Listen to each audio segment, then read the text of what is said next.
Carmilla by Joseph Sheridan, Fanu. Chapter 2. A Guest. I am now going to tell you something so strange, it will require all your faith in my veracity to believe my story.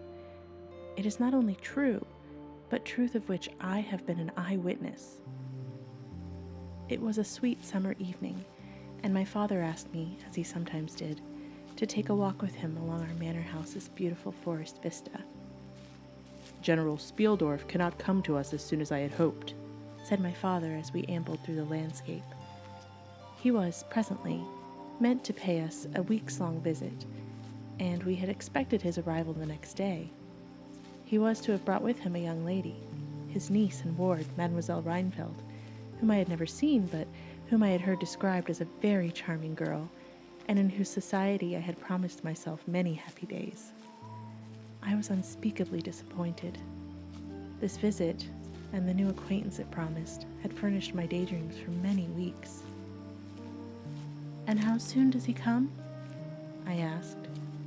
"Not until autumn, I dare say," he answered. "And I am very glad now, dear, that you never knew Mademoiselle Reinfeld." "Why?" I asked. "Because the poor young lady is dead," he replied. "You were not in the room when I received the General's letter this evening." I was very much shocked. General Spielsdorf had mentioned in his first letter 6 or 7 weeks before that she was not so well as he would like, but there was nothing to suggest the remotest suspicion of danger or death. "Here is the General's letter," he said, handing it to me. "I am afraid he is in great affliction. The letter appears to me to have been written in distraction." We sat down on a rough-hewn bench under a group of magnificent lime trees. The sun was setting with all its melancholy splendor behind the sylvan horizon, and the stream that flows beside our home and passes under the steep old bridge wound through many a group of noble trees, and past our feet, reflecting in its current the fading crimson of the sky.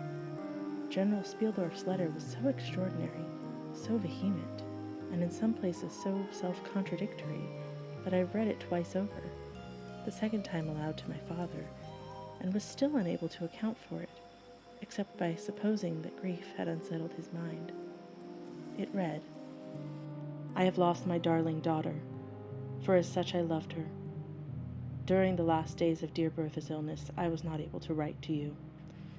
Before then I had no idea of the danger.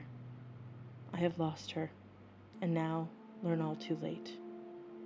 She died in the peace of virtuousness and the glorious hope of a blessed futurity.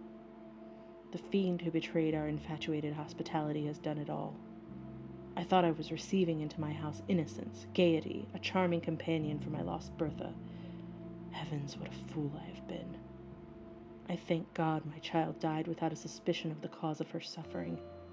She is gone without so much as conjecturing the nature of her illness and the accursed passion of the agent of all this misery.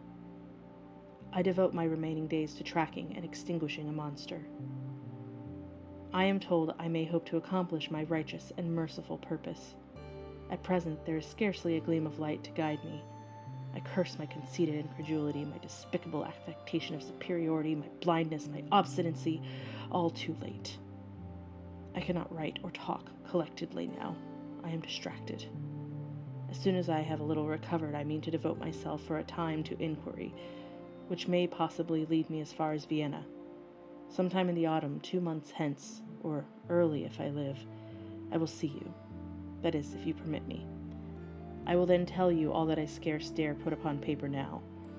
Farewell. Pray for me, dear friend." In these terms ended this strange letter. Though I had never seen Bertha Reinfeld, my eyes filled with tears at the news of her loss. The sun had now set. I returned the General's letter to my father. It was a soft, clear evening, and we loitered in the gloaming, speculating upon the possible meanings of the violent and incoherent sentences I had just read. We had nearly a mile to walk before reaching the manor house, and by that time the moon was shining brilliantly. At the drawbridge we met Madame Perrodon and Mademoiselle de La Fontaine, who had come out without their bonnets to enjoy the exquisite moonlight. We heard their gabbling animated dialogue as we approached. We joined them at the drawbridge and turned about to admire with them the beautiful scene. The glade through which we had just walked lay before us. At our left, the narrow road wound away under clumps of lordly trees and was lost to sight amid the thickening forest. At the right, the same road crossed the steep and picturesque bridge, near which stood a ruined tower that once guarded the pass, and beyond the bridge rode an abrupt hill, covered with trees and shadows and ivy-clustered rocks. Over the grass and grounds a thin film of mist was curling like smoke, marking the distances with a transparent veil. Here and there we could see the river faintly flashing in the moonlight. No softer, sweeter scene could be imagined. The news I had just heard made it melancholy, but still nothing could disturb its character of profound serenity. My father and I stood looking in silence over the expanse. The two good governesses, standing a little way behind us, discoursed upon the scene, waxing eloquent about the moon. Madame Perrodon was fat, middle-aged, and romantic, and talked and sighed poetically. Mademoiselle de La Fontaine, in the tradition of her father, who was a German, assumed to be psychological, metaphysical, and something of a mystic, declared that when the moon shone with such intensity, it was well known that it indicated a particular type of spiritual activity. The effect of the full moon in such a state of brilliancy was manifold, she said. It acted on dreams, it acted on lunacy, it acted on nervous people. It had marvelous physical influences connected with life. Mademoiselle related that her cousin, who was a mate on a merchant ship, once took a nap on deck on such a night, lying on his back with his face full in the light of the moon. He woke after a dream of an old woman clawing him by the cheek, with his features horribly drawn to one side. His countenance had never quite recovered its equilibrium. "The moon, this night," she said, "is full of odyllic and magnetic influence. And see, when you look behind you at the front of the manor house, how all its windows flash and twinkle with that silvery splendor, as if unseen hands have lighted up the rooms to receive fairy guests." It was, I thought, a moment in which my sorrowful spirit, indisposed to talk itself, found the talk of others pleasant to its listless ears. I gazed on, pleased with the tinkle of the ladies' conversation. "I'm in one of my moping moods tonight," said my father after a silence, and then, quoting Shakespeare, "In truth, I know not why I am so sad. It wearies me. You say it wearies you, but how I got it? Came by it. I forget the rest, but I feel as if some great misfortune is hanging over us. I suppose the poor General's afflicted letter has had something to do with it."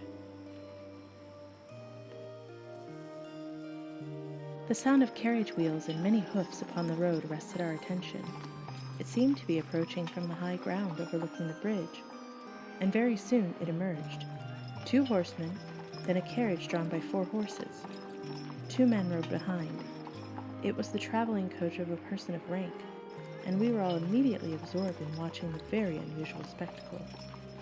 As the carriage passed the summit of the steep bridge, one of the lead horses took fright, and the whole team broke into a wild gallop together, dashing between the horsemen who rode in front, and thundering along the road toward us with the speed of a hurricane.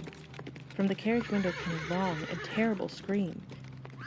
We advanced in curiosity and horror, my father in silence, and the rest of us exclaiming our fear. The suspense did not last long.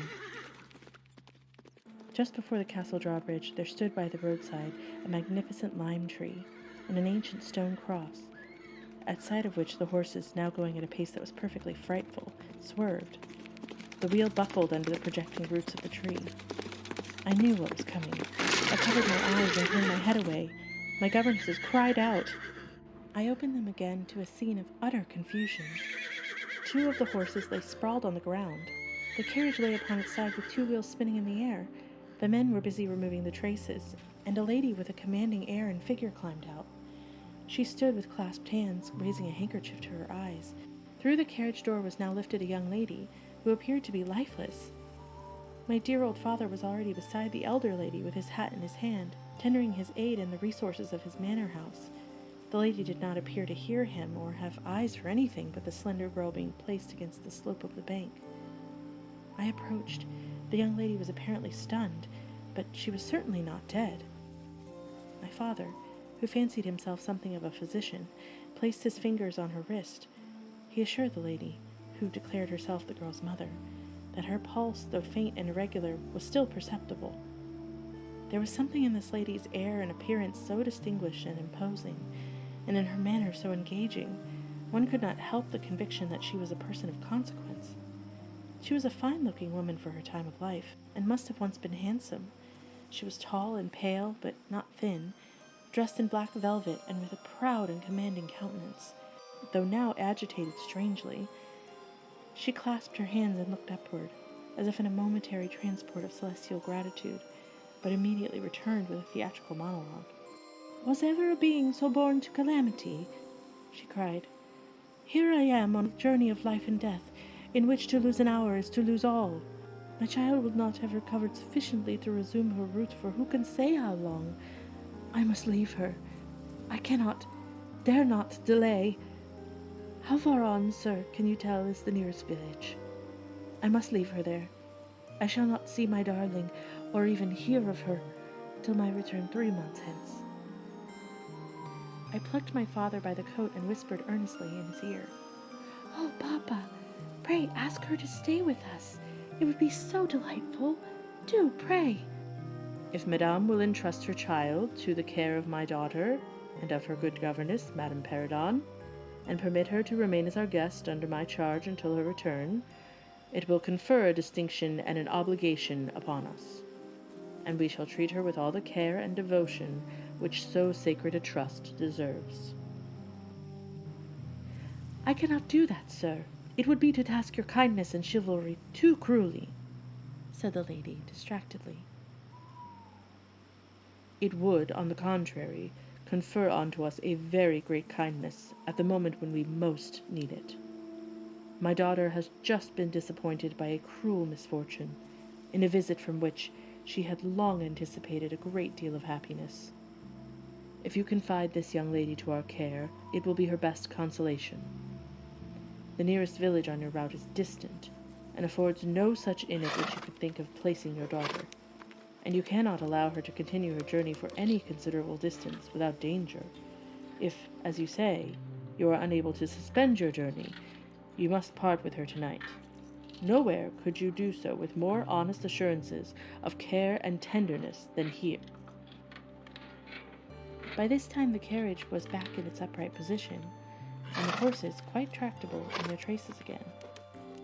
The lady threw on her daughter a glance that was not quite so affectionate as one might have anticipated. She beckoned slightly to my father, and withdrew 2 or 3 steps with him out of hearing. There she talked to him, with a fixed and stern countenance, not at all like that which we had hitherto spoken.